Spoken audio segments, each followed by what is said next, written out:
makikita po natin dito sa ating latest satellite image animation na patuloy nga ang paglapit ng super typhoon na si Nando dito sa may bandang Northern Luzon area.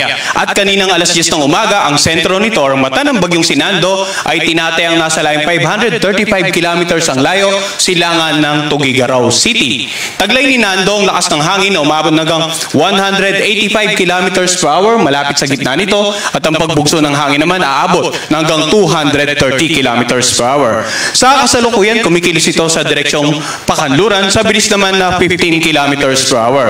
Bagamat napakalayo pa ng sentro ng bagyong si Nando sa kalupan ng ating bansa, mapapansin po natin yung malawak na kaulapan nito ay tumatama na nga sa ilang bahagi ng Northern and Central Luzon. Samantala dito naman sa may bandang kanlurang bahagi ng Central at ng Southern Luzon at ng maging Visayas, mapapansin po natin yung mga ulap ng pinag-ibayong habagat or southwest monsoon. Kaya bukod po sa tropical cyclone bulletin ay nagpalabas din tayo ng tinatawag nating weather advisory patungkol sa ulan na dala ng bagyong si Nando at ng habagat.